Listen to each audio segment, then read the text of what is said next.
ሰላም ጤና ይስጥልን የተወደዳችሁና የተከበራችሁ የኢትዮ ፖስት ቤተሰቦች በያላችሁበት የዓለም ዳርቻ ሰላምታችን ድረስ ያልን አሁን ለሰዓቱ መደመጥ ያለበትን ትንታኔ ይዘን ቀርበናል። እስከ ዝግጅታችን ፍጻሜ ድረስ አብራችሁን እንድትቆዩ በትህትና እየጠየቅን በቀጥታ ወደ መረጃው አለፍኩኝ።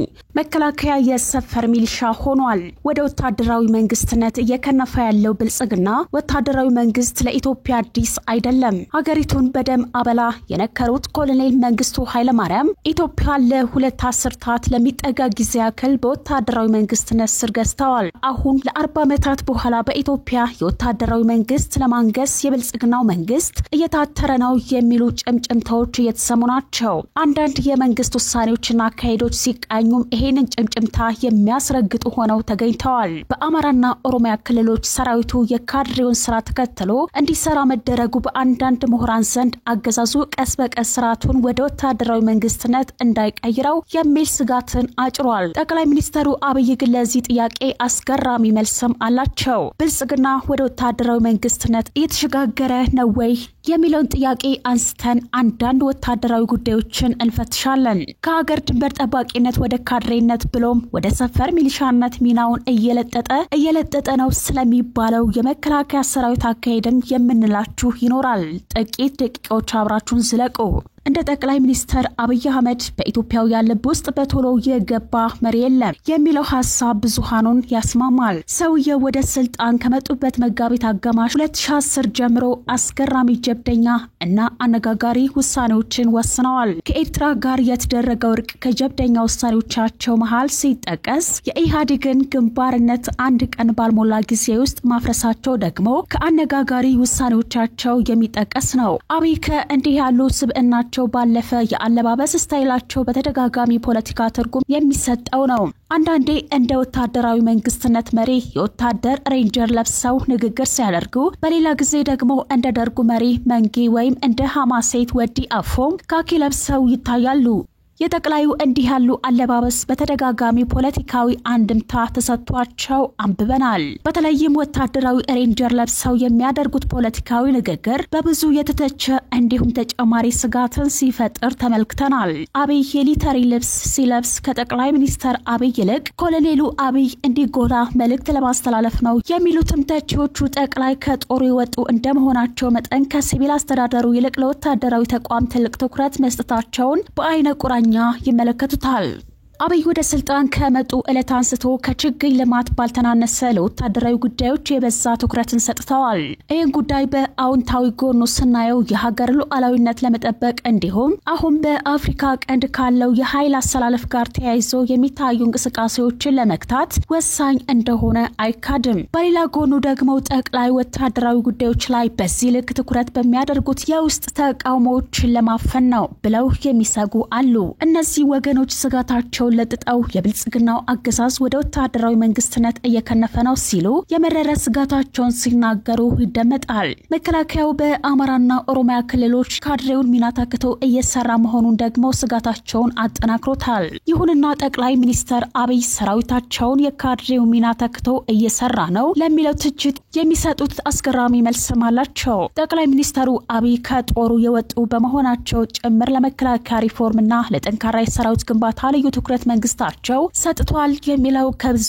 አቅጣጫ ይነሳል። ይሁን እንጂ በእሳቸው የስልጣን ዘመን የተፈጠረው የግጭት መበራከት ጦሩን በግጭት እሳት ማጥፋት ስራዎችን የተወጠረ አድርጎታል የሚል አስተያየትም ይደመጣል። ይህ ሳያንስ ሰራዊቱ በየአካባቢው የሲቪል አስተዳደሩን ስራ ተክቶ እንዲሰራ በከፍተኛ ባለስልጣናት አይዞህ እየተባለ መበረታታቱ ሌላ አደጋ ሊጋብዝ እንደሚችል ነው አንዳንዶቹ ስጋታቸውን እየገለጹ የሚገኙት። በየአካባቢው ህዝባዊ ውይይቶችን እየመራ ያለውና የአንዳንድ አካባቢዎች አስተዳደራዊ ስራን ተክቶ እየሰራ የሚገኘው የመከላከያው በሂደት ሲቪል አስተዳደሩን ከጨዋታ ውጪ የሚያደርግ እርምጃ ወደ መውሰድ ቢገባስ የሚል ስጋት ይሰማል። ይህ ደግሞ በሌሎች ሀገሮች የሚዘወተር የሲቪል አስተዳደሮች የግልበጣ ዜና በኢትዮጵያም እንዲሰማ የሚያደርግ ስለመሆኑ ስጋት የሚገባቸው አሉ።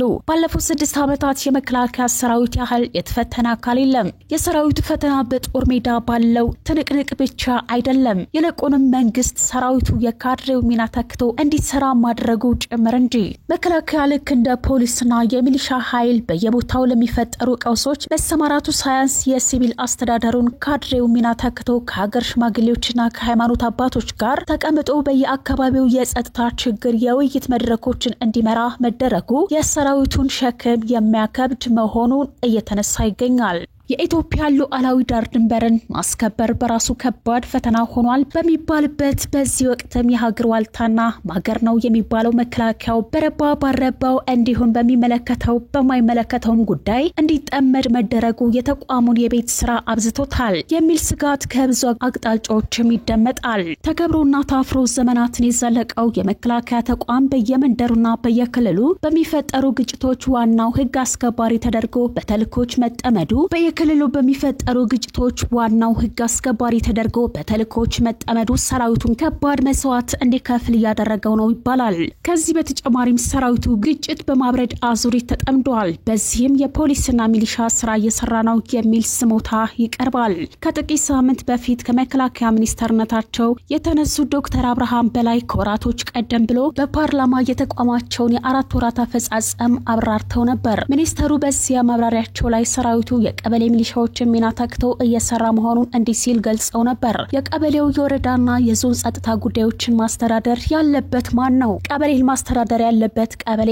አስተዳደር ነው። ወረዳን ማስተዳደር ያለበት ወረዳ ነው። የአካባቢውን ጸጥታም ሆነ ደህንነትም ጨምሮ ህዝቡን ማስተዳደር አለበት ማለት ነው። አሁን እየሆነ ያለው ግን ቀበሌ የሚያስተዳድረው ህዝቡን አስተዳድሮ ሽፍታ እንዳይኖርበት መስራት ያለበት መከላከያ ይምጣልኝ ይላል። የመከላከያ ተልኮ ግን በየቀበሌም እየዞረ ሽፍታና ሌባ ማጽዳት አይደለም። ሚሊሻ ምን ይሰራል? ፖሊስ ምን ይሰራል? ከእነዚህ ያለፈ ችግር ካለ ፌደራል ፖሊስ ጋር ይኬዳል። ይህ አስተሳሰብ ካልተስተካከለና በየአካባቢው ወይም በየቀበሌው መከላከያ እየገባ ሌባ ያጽዳ የሚለው ከቀጠለ መከላከያ መደበኛ ስራውን መስራት አይችልም ሲሉ ነበር የገለጹት። ይሁን እንጂ በመንግስት ወገን መከላከያው በግጭት ማብረድ አዙሪት ተወጠረ የሚለው ስሞታ ገና ተቀባይነት ያገኝ አይመስልም። ጠቅላይ ሚኒስትር አብይ የሚመሩት መንግስት መከላከያው በግጭት ማብረድ ስራ ከመወጠር ባለፈ የሲቪል መንግስቱን አስተዳደራዊ ስራዎች ጭምር ተክቶ እንዲሰራ ያለውን ፍላጎት በተደጋጋሚ ሲገልጽ ነው የሚደመጠው። እዚህ ጋር ጠቅላይ ሚኒስትሩ ባለፈው ዓመት መኮንኖቻቸውን ሰብስበው የተናገሩትን እናስታውስ።